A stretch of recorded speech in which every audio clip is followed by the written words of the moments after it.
Assalamualaikum, waalaikumsalam warahmatullahi wabarakatuh. Mohon izin bertanya Ustaz Adi. Baik, silakan. Mengenai ayat Al-Quran di Quran surah Maryam ayat 71. Apakah itu ditujukan untuk semua umat termasuk muslim atau hanya umat non-muslim? Mohon penjelasannya Ustaz. Terima kasih, senantiasa sehat, selalu diberkahi Allah Subhanahu wa taala.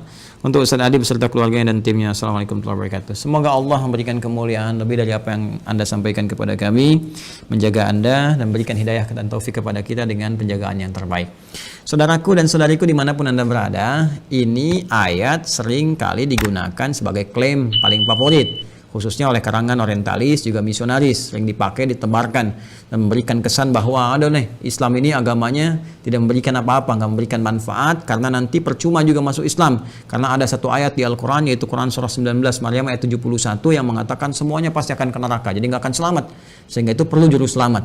Nah ini gambaran semacam ini, gambaran yang penting untuk kita luruskan. Tapi kita memang memahami, karena kebanyakan mereka memang tidak mengerti Al-Quran, ya, tidak membaca dengan baik, tidak memahami. Untuk itu kita ajarkan supaya mau belajar, ya. Quran surah ke-19 Maryam ayat 71 itu terangkai, ya, dengan ayat-ayat sebelumnya, ayat 70, ayat ke-69, ayat ke-68, bahkan ke ayat ke-67-nya. Penting untuk saya sampaikan kawan-kawan sekalian bahwa cara membaca Al-Quran itu caranya ada yang disebut di rumus tafsir dengan 2S 1L. Ya, 2S 1L. 2S itu rumusnya siyak. Siyak itu ayat yang sedang kita baca. Ya, misal kita sedang baca nih Quran surah Maryam surah 19 ayat 71. Kemudian kita lihat lagi setelah siyak apa? Ya, sibak. Hubungan dengan ayat sebelumnya. Ada nggak korelasinya? Apakah ini satu kesatuan? Ya, dari ayat sebelumnya nyambung nih mengisahkan tentang kisah tertentu. Ini loh muaranya seperti ini. Atau dia berdiri sendiri, cuma satu ayat aja itu. Itu maksudnya gitu kan? Nah, kemudian ada lihak. Lihak itu dengan ayat setelahnya. Ayat 72-nya, ya, kemudian sampai seterusnya sampai ke An-Nas. Bahkan nanti ayat 71 nyambung dengan ayat 70-nya, dengan sebelumnya sampai dengan Al-Fatihah. Kemudian digali lagi sampai dengan ke An-Nas. Jadi nggak bisa kita melihat satu ayat misalnya satu ditafsirkan begitu. Nah, sekarang kita cek dulu teman-teman sekalian. Yuk, bahkan dari ayat 67, 68, 69, 70 sampai dengan 71, bahkan 72-nya kita bisa cek di dalamnya. Nah, ini rangkaian ayat ini sedang mengisahkan orang-orang yang sangat ingkar kepada Allah dalam kehidupan dunianya. Bahkan di ayat 69 yang tegas Allah mengatakan tsumma lananzi'anna min kulli syi'atin ayyuhum asyaddu 'ala ar-rahmani 'itiyya. Ya, kata Allah, kelompok-kelompok yang keras ini saat di dunianya ini, yang keras membangkang kepada Allah, menyalahi perintah-perintah Allah Subhanahu wa taala, bahkan kalimatnya begini, indah sekali dalam Al-Qur'an. Asyaddu 'ala ar-rahmani 'itiyya. Ya, Allah telah menyampaikan kalimat diksi yang sangat indah, yang sangat luar biasa, ya. Tsumma lananzi'anna min kulli syi'atin ayyuhum asyaddu 'ala ar-rahmani 'itiyya. Sebelum sampai ke ayat 71-nya. Ya, Allah menyampaikan di ayat 69-nya, ya. Pertama ada diksi Ar-Rahman. Ya. Rahman itu kan sifat kasih yang tanpa batas diberikan bagi setiap hamba, ya, yang menghambakan dirinya kepada Allah sepanjang masih punya waktu kehidupan di dunia. Jadi masih umum nih, universal. Sifat Rahman Allah yang memberikan setiap hamba punya nafas, ya, punya rezeki yang Allah tetapkan, ya, punya kesempatan untuk sembuh saat sakit. Itu universal. Ya, non-muslim kalau sakit bisa sembuh, kalau bekerja bisa kaya, kalau belajar bisa pintar. Itu sifat Rahman Allah diberikan dengan hukum universal kepada setiap hamba. Ya, termasuk kepada orang-orang Islam yang mendekat, meningkatkan kebaikan dan sebagainya. Itu mencakup keseluruhannya. Ya, nanti ada rahim, sifat spesifik rahim, rahmat yang diberikan oleh Allah dalam nuansa akhirat kepada hamba-hambanya yang mau bertakwa, yang mau beriman, mau meningkatkan amal soleh. Rahmat Allah dengan sifat rahim yang mengantarkan hamba-hamba itu ke surga. Rahman Allah saat di dunia diberikan pada semua kalangan untuk mau mendekat kepada Allah, termasuk memberikan pemberian taubat bagi hamba yang mau taubat dan hidayah bagi hamba-hamba yang mau kembali kepada Allah Subhanahu wa taala. Jadi kalau ada orang pernah bergeser jauh dari Allah, ingin balik lagi, taubat dia, ya, kemudian syahadat kembali, itu mendapatkan rahmat Allah dengan sifat rahmannya. Nah, Allah sudah mengatakan di ayat ini, kata Allah, perhatikan, hei, aku ini Rahman, telah memberikan kepadamu segalanya sebagai bekal kehidupan saat engkau di dunia. Ya, engkau sakit, aku sembuhkan. Engkau berbuat salah, aku maafkan.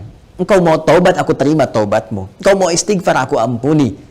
Engkau butuh, aku berikan jalan. Saat kau sulit, aku mudahkan. Tapi dengan semua pemberian itu, engkau begitu keras Ya, asyaddu 'ala rahmani itiyya. Ada kalimat asyad. Allahu akbar. Ada kalimat itiyya. Ya, ini kan pembangkangan yang sangat luar biasa. Ya. Jadi kasih yang Allah berikan begitu dalam itu dibalas dengan pembangkangan yang sangat keras. Ya, sangat dahsyat. Bahkan sampai menuduh Allah Subhanahu wa taala. Ya, sampai melecehkan Allah Subhanahu wa taala. Ya, ketika bermaksiat kan melecehkan Allah, ya kan? Ketika bermaksiat kan menentang Allah, sampai menentang Allah. Ya, Allah bilang jangan mencuri, mencuri, kan menentang namanya. Jangan berselisih, berselisih. Jangan gosip, gosip. Ya, coba lihat, bahkan menuduh Allah. Ada yang mengatakan Allah punya anak, Allah punya syarikat, Allah punya macam-macam, gitu kan? Nah, itu kan dahsyat, kata Allah, ini saya sudah berikan sayang, diberikan kesempatan untuk kembali kepada Allah, masih bersikap seperti ini. Dan dia memilih bertahan dengan keburukannya sampai wafat. Ya. Sampai wafat, itu Allah buka, saking sayangnya Allah diberikan kesempatan. Ya, sampai nyawa belum sampai ke kerongkongan, masih ada peluang untuk taubat. Dibuka seluas-luasnya. Bahkan diturunkan Quran surah ke-39. Quran surah ke-39 di ayat 53. Az-Zumar ayat 53. Qul ya ibadiyalladzina asrafu ala anfusihim la taqnatu min rahmatillah. Tuh.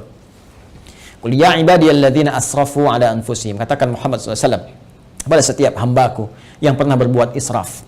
Israf itu berlebihan, lebih. Jadi udah nggak kerukur lah. Ya kalau dalam konteks keduniaan misalnya, ya ke pernikahan, prasmanan sampai nambah 9 kali itu israf. Ya ada israf dalam berbuat dosa. Mohon maaf, bukan cuman bohong, sombong, ya dan macam-macam. Jadi kalau orang lain pernah berbuat dosa, dia kayaknya belum cukup. Nah itu israf namanya. Kata Allah, dalam setiap perbuatan dosa pun yang engkau kumpulkan, selalu ada jalan dan secercah cahaya aku berikan supaya engkau mau kembali. Jadi sebelum nyawa sampai ke kerongkongan, karena itu diperdengarkan. Ya, ada adzan, ada suara-suara kebaikan, orang baca Quran. Kok tiba-tiba lewat masjid, padahal Anda bisa lewat jalan yang lain. Kenapa kok lewat masjid? Kenapa kok tiba-tiba mampir ke ceramah ini? Anda ditugasi jadi bazar misalnya, tapi mampirnya ke ceramah ini. Ya, kok tiba-tiba bisa datang gitu kan?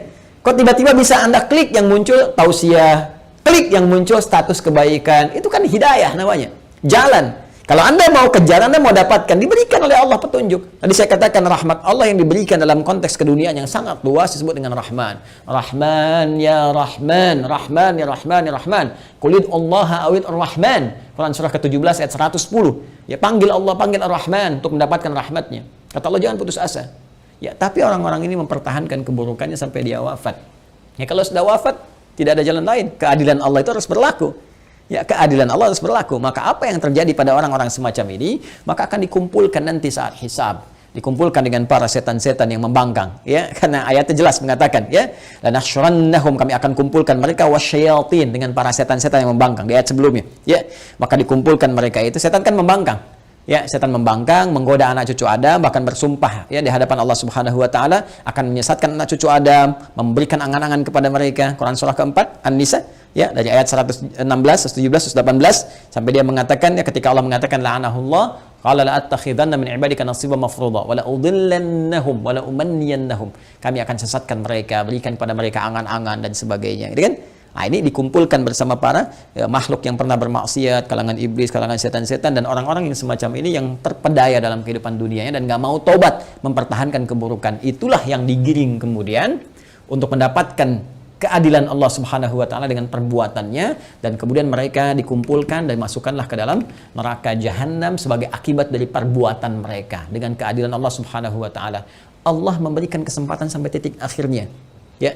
Tapi mereka tidak memanfaatkannya. Tapi kalau sudah selesai kejadiannya, tuntas kemudian dengan wafatnya, maka sifat keadilan Allah mesti berlaku. Karena Allah punya sifat al-adil, maha adil.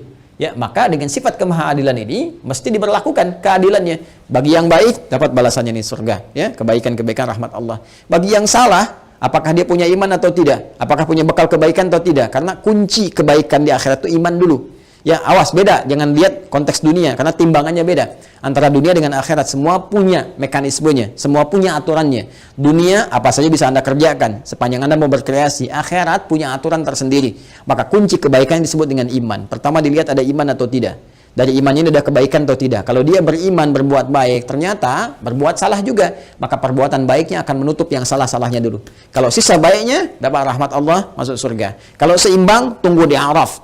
Ya, di A'raf, makanya ada surah ke-7, surah Al-A'raf. Dari ayat 45 sampai dengan 49 disebutkan kisah orang-orang yang seimbang amalannya, amal baik dengan buruknya 50%, maka mereka menunggu di tempat yang tinggi ya sampai hisab selesai. Terlihat keindahan surga, pengen cepat ke sana. Ya, tapi terdengar jeritan neraka, tak mampu melihat, sehingga mereka memohon rahmat Allah. Ya Allah, rahmatmu, ya Allah, rahmatmu. Maka Allah dengan rahimnya tadi, rahim, memberikan rahmat kepada mereka, maka mereka dimasukkan ke dalam surga setelah hisab selesai. Ya, kalau sehari berarti 1000 tahun nunggu di situ. Ya, tapi ternyata kalau jelek ini, jeleknya banyak, 50,0001%. Ini 49,9999. Maka dilihat nanti, apakah ada peluang mencintai Rasulullah, dapat syafaat, apakah dari dekat dengan ahlu Quran, apakah pernah nanti ada kaitan-kaitan, dicari sampai dia punya peluang untuk menutupi salahnya ini, sampai punya peluang. Ya, sampai punya peluang, itu rahmat Allah. Sampai Allah kemudian memerintahkan malaikat, cek lagi coba ada amalan sunnahnya atau enggak, cek lagi ini, cek lagi itu, sampai sempurna. Allah Maha tahu. Tapi untuk memberikan keadilan supaya dibuka. Ya, mudah bagi Allah mengatakan sudah nggak ada peluang, masukkan neraka. Mudah. Tapi ketika Allah katakan buka catatannya, perlihatkan kepada dia, terbuka semua sehingga semua potensi kesadaran dia, pemahamannya, dan tidak ada hujah lagi di hadapan Allah karena semua dibuka dengan semua bukti-buktinya. Jelas ya? Nah, kalau dia tidak mendapatkan ini semua, maka dia masuk ke dalam neraka sampai selesai batasan kejelekannya, lalu dengan rahmat Allah diangkut, dia dimasukkan ke dalam surga. Ya, diselamatkan dia, kemudian dimasukkan ke dalam surga. Tapi orang-orang yang memang ingkar dari awal, tidak punya iman, bertentangan, kemudian bahkan mempertentangkan Allah Subhanahu wa taala, maka orang-orang semacam ini akan kekal di nerakanya seperti Allah janjikan. Karena itu kalau masih punya kesempatan, perbaiki diri kita. Dan ingat ya, kalau membaca Quran, belajar Quran, maka belajar kepada yang ahli Quran. Jangan orang nggak pernah baca Quran, dia dengar, kemudian penjelasannya. Dia aja nggak ngerti Quran, bagaimana Anda bisa mendengar tafsirnya? Ya, mendengar penjelasannya. Ini kan agak aneh cara berpikirnya. Jadi kalau ada orang-orang yang tidak beriman atau tidak mengetahui Quran, kemudian memberikan gambaran-gambaran, termasuk orang-orang liberal misalnya, ya, yang nggak ngerti Quran, nggak paham cara menafsirkan Quran, nggak mengerti kandungannya, baca Quran aja jarang misalnya kan, bicara tentang isi Quran itu nggak usah didengar. Nggak usah didengar. Ya, dulu pernah ada penjelasan bahwa ini semua orang nih, semua agama berpeluang semuanya masuk surga. Ya, walaupun beda-beda keyakinan, cuma punya satu Tuhan yang sama, walaupun caranya beda-beda. Lalu seenaknya mengambil potongan ayat Quran. Diambil Quran surah kedua Al-Baqarah di ayat 62. Ya, paling kiri sebelah atas. Innal ladzina amanu wal ladzina hadu wan nasara was-sabiin. Sampai situ dipotong. Ini dalilnya nih. Orang beriman, ya, orang Yahudi, orang Nasrani, orang Sabi'in, ya kan, penyembah bintang gemintang dan sebagainya. Ini dalilnya, tapi dia nggak teruskan.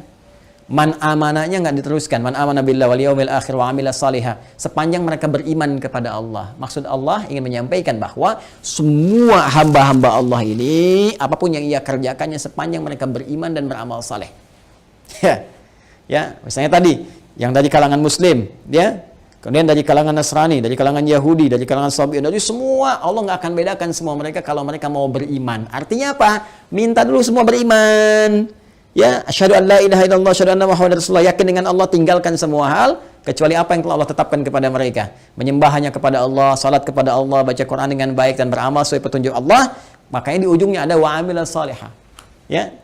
Baik, itu penutupnya. Balu lahum ajruhum inda rabbihim wala khaufun 'alaihim wala hum yahzanun. Mereka dapat balasan pahala, termasuk hilang dari kesedihan-kesedihan mereka. Karena itu hati-hati ya kalau mengaji, baca-baca di di Google, di Facebook misalnya, atau di YouTube dan sebagainya, coba pastikan dari siapa Anda mengambil ilmu, dilihat. Ya, kalau meragukan ya tinggalkan, kemudian cari penjelasan-penjelasan yang baik. Ya, penting ngajinya juga harus diperjelas, ilmu sorofnya dipertajam. Ya, tabayatubu youtuban gitu. Ini tasrifannya di fasbaka yufasbiku Facebookan. Nah, itu konteks kekinian yang harus diperbaiki. Jadi saya tegaskan sekali lagi, yang Quran surah ke-19 Maryam ayat 71 itu menyinggung tentang orang-orang yang bermaksiat dan tidak mau tobat, yang keras pertentangannya kepada Allah Subhanahu wa taala, sampai diberi kesempatan sampai dia menjelang wafat pun tetap tidak mau bertobat. Maka muaranya adalah muara keburukan saat di akhirat, dikumpulkan di neraka jahanam bersama para setan juga yang pernah kemudian bermaksiat selama dalam kehidupannya kepada Allah Subhanahu wa taala. Itu maksudnya. Ya, itu maksudnya. Jadi ini pengingat juga kepada kita sepanjang kita hidup, maka kita persiapkan dengan baik ya. Ini penjelasan Al-Qur'an ya. Ya, penjelasan Al-Qur'an. Nah, kalau nanti ada penjelasan misalnya di buku-buku lain atau keterangan lain, yaitu gambaran-gambaran yang bisa kita uji. Ya, Al-Qur'an itu menawarkan dengan sangat indah. Satu-satunya kitab di muka bumi yang membuka penawaran kepada setiap hamba untuk bisa silahkan Datangkan semisal Al-Quran, silahkan kaji. Satu-satunya kitab di muka bumi. Kaji otentisitasnya, dijelaskan langsung. Kaji otentisitasnya, ya kaji apakah ini buatan manusia atau ini firman Allah Subhanahu Wa Taala. Silahkan lihat dari berbagai unsur, ya dari unsur sastranya, unsur kebahasaannya, unsur isinya, muatannya dan sebagainya. Itu satu-satunya kitab di muka bumi yang membuka peluang kepada setiap hamba, bahkan menawarkan kalau nggak mampu sendiri panggil dari kalangan jin, panggil dari kalangan yang lain. Bisa nggak datangkan semisal Al-Quran? Satu-satunya kitab di muka bumi. Silakan tunjukkan pada saya kitab mana di muka bumi yang menawarkan, ya bahkan bukan hanya kepada pemeluknya, kepada siapapun di muka bumi untuk memeriksa kebenarannya, kecuali Al-Quran. Kecuali Al-Quran. Karena itu mengaji Al-Quran harus menggunakan pendekatan-pendekatan hukum-hukum, ya, dan dasar-dasar keilmuan yang benar. Ya, Wallahu taala alam bissawab.